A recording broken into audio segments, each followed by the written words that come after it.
Previously on The Psychology of Entrepreneurship. I didn't find myself in my voice in my native language, Polish. I was always very talkative, but I kind of didn't feel understood.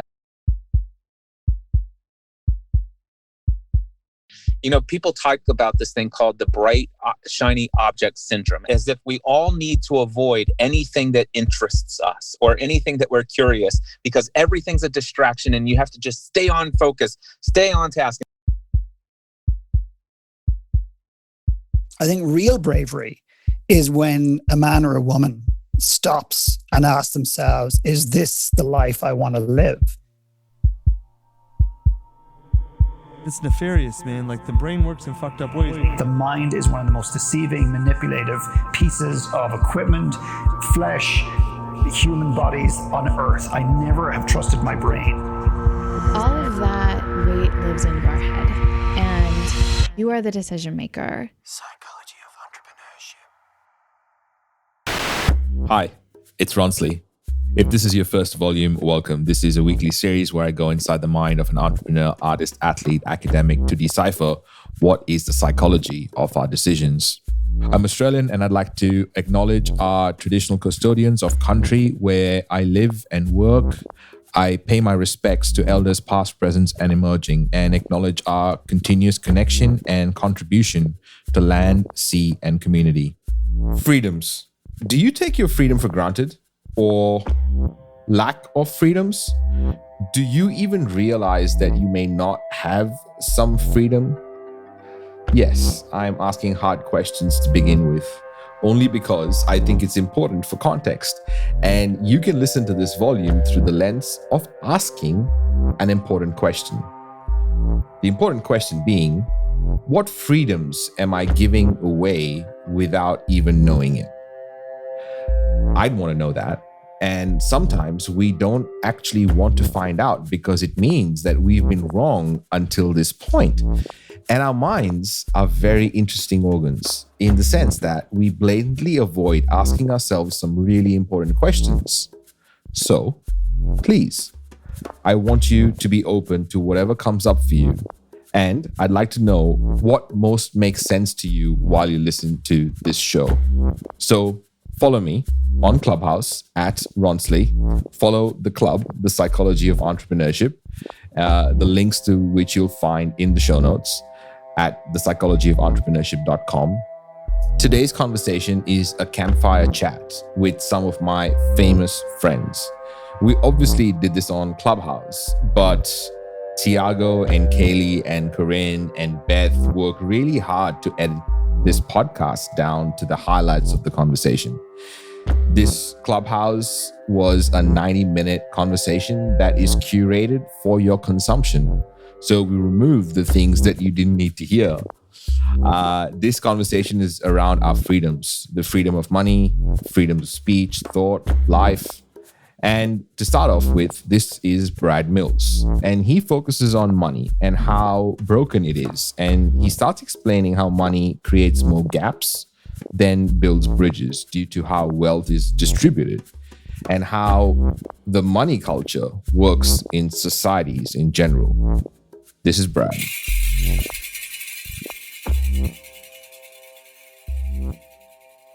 Money is one of the most broken things that we have right now, and it touches everybody's lives. And money right now, the way that it's used is used as a way to keep people, I guess, like, not on purpose, but maybe on purpose, but regardless if it's on purpose or not, just keep people in debt and continue to help the people at the top make more money and actually increase the wealth inequality gap and hurt the Gini coefficient, it's called in economics. It's the distribution of wealth in the currency. And the way that the central banks control the money, like the central banks actually have policies that hurt poor people. So poor people are getting hurt all the time, whether it's inflation or the devaluation of their dollars or debt, the trend of debt being replaced by, or money being replaced by debt. So everybody now in our generation and Gen Zs, they're preyed on by banks. As soon as they become old enough to take on debt, they're encouraged to take debt. They have these booths at colleges and universities where they try to get you on credit cards, and it's just kind of disgusting the way that banks treat us like just profit meat. And it's like developing really bad habits and kind of stealing wealth from an entire generation. And then the generation is told, well, you can just earn money and pay back your debt and then live the American dream or whatever the dream is, while at the same time they're printing trillions and trillions of dollars, devaluing the dollars that people have saved. And this isn't just a US thing, it's everywhere.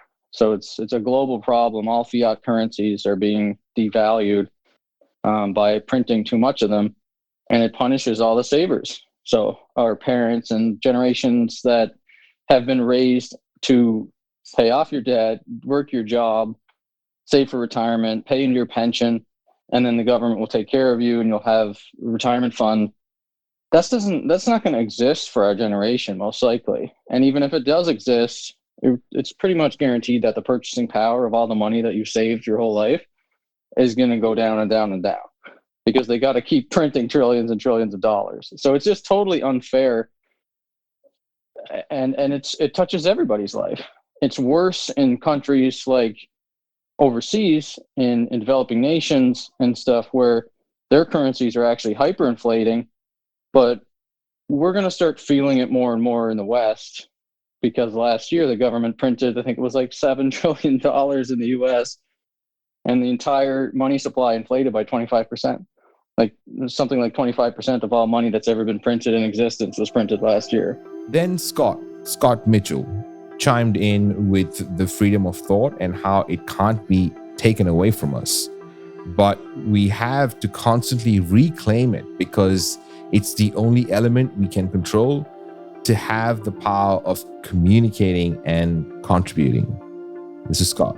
First, I'm going to take this in a slightly different direction, just in the sense that I think there's a lot of reasons to be optimistic here too, because I think, first of all, we live in a profound time right now. And this conversation is important because when we're in a place where there's more opportunity than ever, which there is as a result of our technological kind of growth and progress, there's also more risk than ever. Opportunity and risk are kind of two sides to the same coin.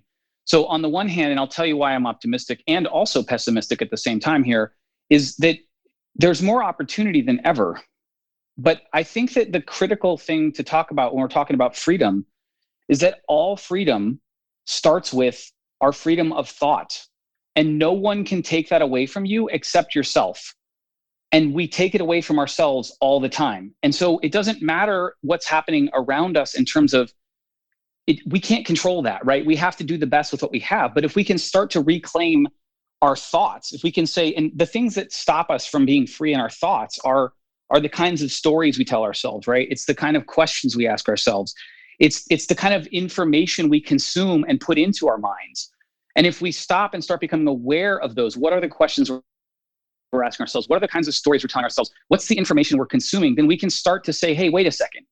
Who am I and how can I contribute? How can I take this amazing gift of life that I've been given and turn it into something really extraordinary and special? And by doing that, contribute to others. Because to me, if we're going to talk about freedom and we talk about all these physical freedoms that could external freedoms that could be potentially taken away, like with money or with work or with freedom of speech, the way that we reclaim those and the way that we protect those is by stepping up. And I think first starting by contributing and also by being effective at communicating. Because if we contribute and communicate, that equals power. And Ronsley talks about this a lot, this power to have an audience, to have a platform. This is really important. And this spirit of doing things from a place of contribution. Look, there's a lot that's not great about the world right now. We have more problems than ever in human history. But the crazy thing about that is problems are opportunities. If there weren't problems to fix, we wouldn't have anything to take all these amazing gifts inside we've been given to use them. And so if we start with how do we truly get into becoming free in our thoughts, managing and mastering our minds, and then contributing to others and learning how to communicate effectively, we can take back all of these freedoms, and we can do it in a way that's empowering to others. And I think that's really the main essence I wanted to say. And I think this is an incredible time, but it really matters how each one of us show up. And so I think it starts with the freedom of thought. In the United States, the General Social Survey, or GSS, gathers information every 2 years on a wide variety of topics. In the year 2000, GSS asked adult Americans about their attitudes about freedom. 25% of people asked said that they were moderately free, while about 70% said that in general, Americans as a whole were completely or very free. Although this information alone wasn't surprising, GSS also revealed that people who said that they were completely or very free were twice as likely to say that they were very happy about their lives, while people that said that they were moderately free reported being unhappy or not very happy. Even taking income, gender, education, race, religion, politics, and family status into account, they found that people who felt free were about 20% more likely than others to say that they were very happy. In short, people who saw themselves as free were happy. And then somehow the conversation got to Brad again, talking about the cheat code to capitalism. So this is Brad Mills again. The most important thing to identify is that a lot of people feel pissed off about the way that the money is getting abused. And Wall Street is getting bailed out constantly. And I forget who it was earlier that said this, but there's kind of like a frustration as well with corporations and capitalism itself. But it's not actually a capitalist system that we live in for the top people, the 0.1%, because they actually have a system it's like a cheat code on capitalism. Somebody like Bill Gates or Elon Musk or, name any successful entrepreneur, Warren Buffett, whatever, they have to even abide by the same rules of capitalism that most of us have to abide by. Like they don't get free money by just clicking a few keystrokes and like poof, like free money's printed. So the people at the very, very top have a cheat code. Like they're not actually operating on a capitalist system. So capitalism really isn't the problem, but it gets a lot of the flack. And people blame capitalism. People see companies making tons of money while there's like people starving and people homeless, and wealth inequality is rising, inflation is rising, cost of things are going down to make, but we're paying more for them. So there's things like that are kind of really frustrating for people to see. And obviously people get pissed off when they see bailouts and they see banks getting hundreds of billions of dollars or trillions of dollars, central banks printing money, giving it to them. And then companies like Boeing get bailed out when they took too much risk. And then they get 500 billion or whatever the hell it was. It was a lot of money they got in the COVID bailout package. So people get frustrated, they get pissed off.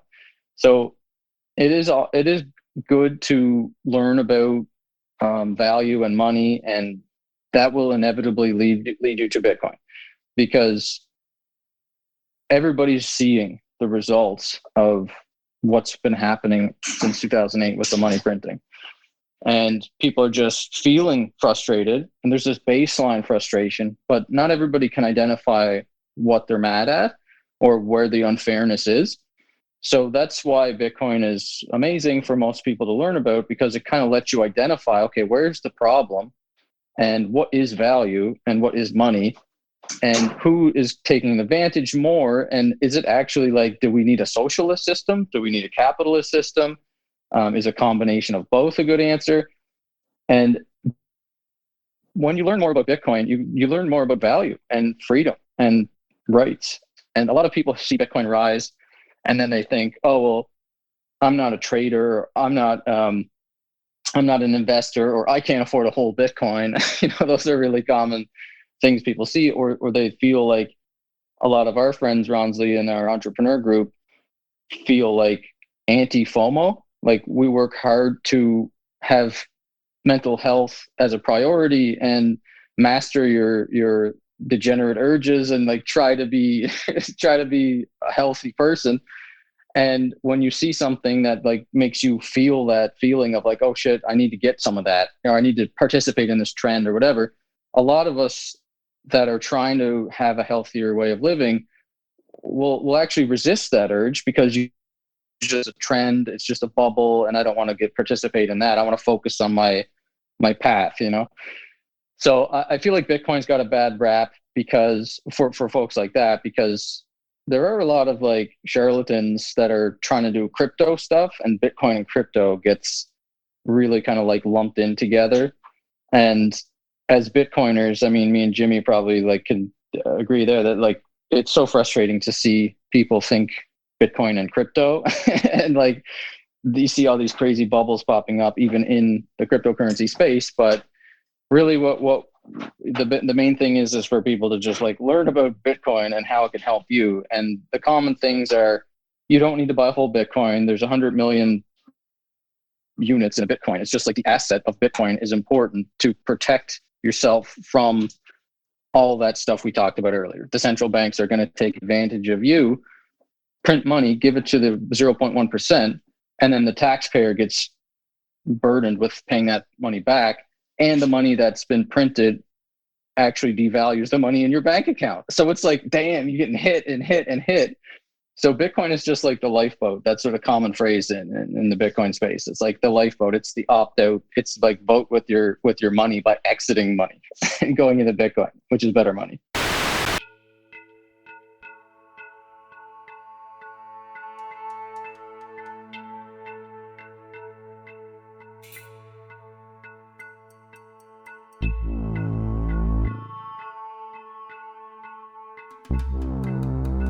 Psychology of entrepreneurship. Our aim with this audio documentary has always been to build a strong community of entrepreneurs and creatives to provide a space where they can use their voice to share their authenticity with the world. As a valued listener, your voice matters too. We love to hear your feedback and ideas, so don't be shy to let us know how we're doing in the ratings and comments. If you have a message for our production team or know someone who would be a perfect fit as a guest, you can find out more information on how to share your input at psychologyoфentrepreneurship.com. This conversation makes us go deeper into the whole Bitcoin conversation, but Jimmy Song chimed in with the freedom of speech. He says freedom of speech is an extension of our property rights as well as time and work. Speech is also about property. Hans Hermann Hoppe has a really good book on this.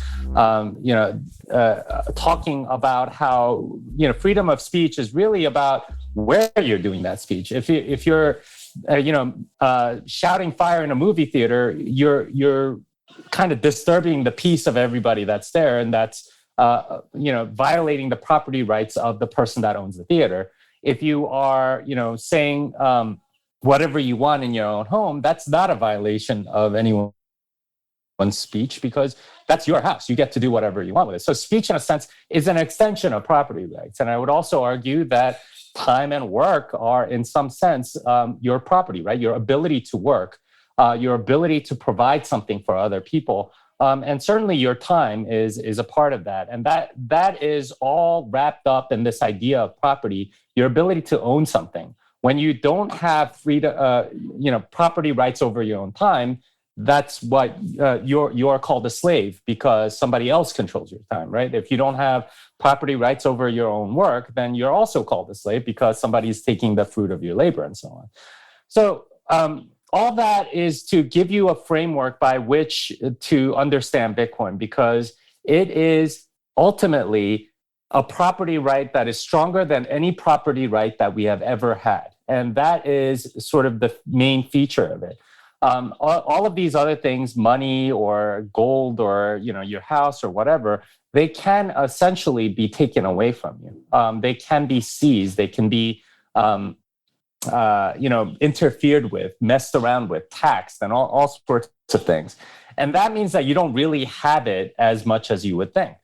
Similar thing with your work and time, right? Like there are taxes that you have to pay as a result of work. So you don't really own all of your time or work. Speech is limited by whatever the government tells you, especially on public property, which is not really well defined who actually owns it and so on.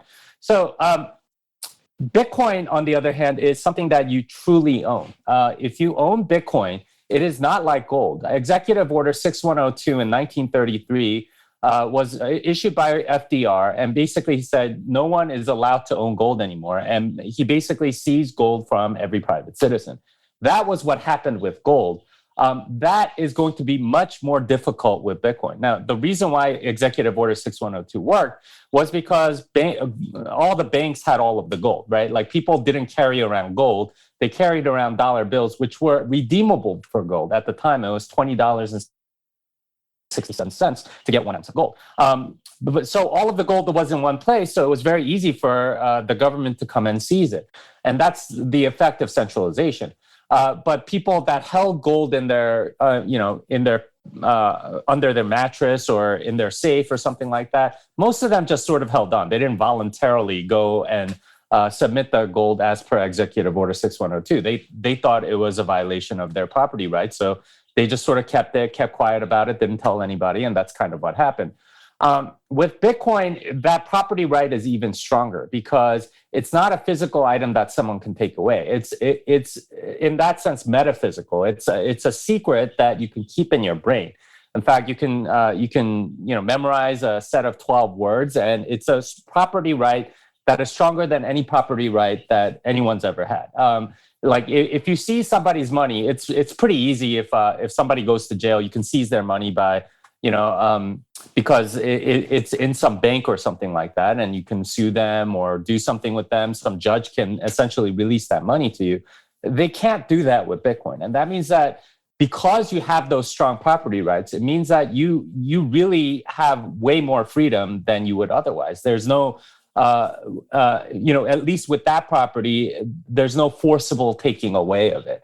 And that's ultimately what makes Bitcoin really special. Now, what gives it that property? What gives it that property is decentralization. There is no central authority, no third party that you have to trust, like a bank or a PayPal or American Express or the Federal Reserve or any central bank or anything. You don't have to trust anybody. It is yours, and it is decentralized. It's like kind of like a metaphysical nugget of gold. You can hold it and no one can take it away from you unless you want to give it to them. The difference between Bitcoin and all the altcoins is that all of the altcoins are not decentralized. They have a single point of failure. They have somebody that's in charge. They have some choke point, as you might call it, from a regulatory standpoint, where the government can come in and say, we are regulating this particular thing, and you are going to do what we say because we are going to control this one particular part of your network. That makes it so that we can grab all your money or make you do what we say. That's the big difference. It's that ultimately the thing that makes Bitcoin special are these strong property rights that you have over it, which gives us more freedom, gives us more self-sovereignty. All these altcoins, they have third-party dependency, so they're not really any better, at least in that sense, than fiat money or any other kind of property. Bitcoin uses peer-to-peer technology to operate with no central authority or banks. Managing transactions and the issuing of Bitcoins is carried out collectively by the network. Bitcoin is considered open source. This means its design is public, so nobody owns or controls it, and everyone and anyone can take part. This conversation went all into the freedom of money. It seemed like everyone suddenly just cared most about the money that we owned or didn't own. And then the most important question became, when should we buy some Bitcoin? And who better to ask than someone who is the expert in the Bitcoin game? Ladies and gentlemen, Jimmy Song. The first Bitcoin I bought was like under $10. And the whole time it was running up from $10 to $100, I was like, I can't buy anymore because I could have bought more at $10. But that's something that you just sort of have to get over. This is the monetizing of an asset, and it will sort of grow over time. And because of its absolute scarcity, as time goes on, it tends to grow. So the advice I would give if you do want to keep saving is something called dollar cost averaging, which is just buy a fixed amount in dollar terms every week or something, every month or whatever. And this is a good way to sort of like not miss out, and at the same time, like get yourself used to the current price. There's something about the act of buying at the current price that anchors you to it again instead of the previous price. So even a little bit kind of helps, and especially in a bull market like this, if you do believe in Bitcoin, that's the way to do it, because oftentimes what people ask is, oh, do you think it's going to go up, keep going up, or do you think it's going to dip soon? Really what they're asking is, should I get in right now, or should I wait a little bit to get in when it dips or something like that? Nobody really knows. And this is why we recommend dollar cost averaging, because ultimately it's going to be some average, and you're not going to get the absolute lowest, but you're not going to get absolutely screwed either at the top. So like dollar cost averaging will help you out. And certainly, if you are interested, I would refer you to a bunch of tutorials on YouTube about taking custody of your own Bitcoin, especially off of Coinbase. There are solutions. Like I said, it can be a little scary because it's like having a gold bar in your house, but it's a lot easier to secure than a gold bar because there are pins and all sorts of things that people would need access to in order to get it. Jimmy mentioned decentralized money before, so I wanted him to explain that concept because that was kind of an open loop. China banned local Bitcoins. And what did people do? They went on Telegram groups, WeChat groups, and they just did peer-to-peer trading. There wasn't really anything the government could do, because at that point, it's like person A is meeting person B to go exchange yuan for Bitcoin and like back. And it's kind of like, well, what are you going to do if two people it's very difficult for the government to get in the middle of every single transaction, especially Bitcoin transactions, because there's no way to get in between them. They're peer to peer. You don't. It's very difficult to sort of enforce that kind of rule. And besides that, there are the government certainly doesn't like losing control of the money, but there's also generally a component of most governments where there's somebody that's at least fiscally thinking, okay, well, I don't want them to print all the money in the world, because that'll probably lead to hyperinflation and lead to all sorts of social unrest and things like that. So they want some curbs, and they, for them, they realize what's going on in the streets, and they say, well, if we ban Bitcoin, then these people aren't going to be able to do anything, right? Like we're just making them suffer. So, the short answer basically is that they can try, but because of its decentralized nature, they're going to have a very tough time of it. It'd be like saying, the government banned BitTorrent years ago and said, you're not allowed to download movies via BitTorrent. That didn't stop it. Plenty of people still download via BitTorrent.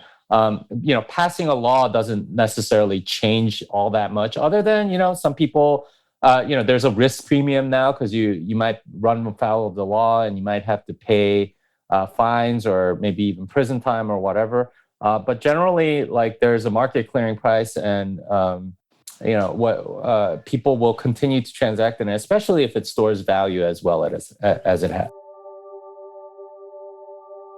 And before we wound up this conversation, Anna Vicino, my dear friend Anna Vicino, a comic for NBC and does some amazing work, decided that she needed to remind us about empowerment and how we should not depend on the government to rule over how we feel about our lives and our choices. I tell this to people all the time. If you're ever in a position where you need who is president to affect whether you're doing okay in your personal life, you're in a bad position and you need to get yourself more empowered. Figure out what that is. So don't blame the government, even though the government sucks. Don't get me wrong. We don't like them having their ways or whatever. And sometimes they do good things, but regardless, you don't ever want to find yourself in a position where the government has to rule how you feel about yourself, your money, your family, your choices, your aspirations. And so then you kind of go from there and you kind of peel it back and kind of step from opportunity to opportunity and grow it. So that was a very long way of saying all of that. Psychology of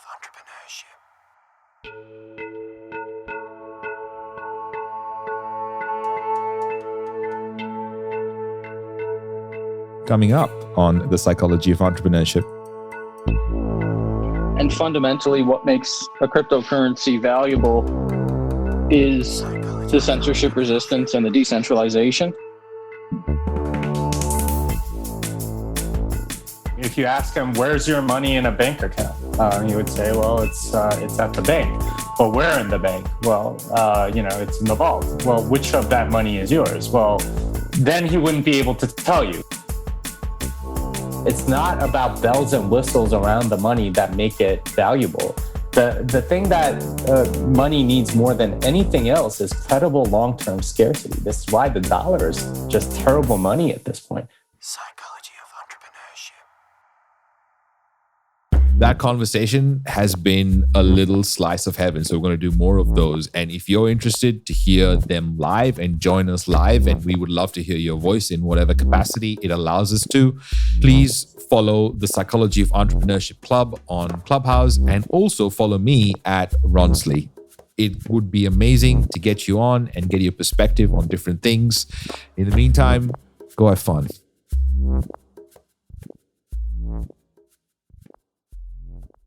Psychology of entrepreneurship.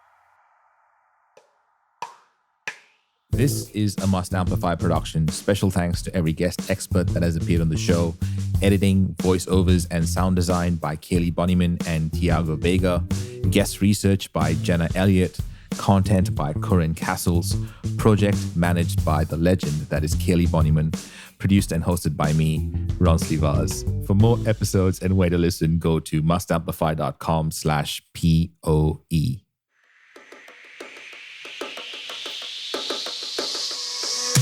Love the polished audio docuseries style of this podcast, The Psychology of Entrepreneurship? At We Are Podcast, you can learn how to create a similar style for your own show. This revolutionary virtual event assembles podcasters, entrepreneurs, and marketers in one spot, so you're able to learn from the masters. Head straight to wearepodcast.com to reserve your spot at our next event.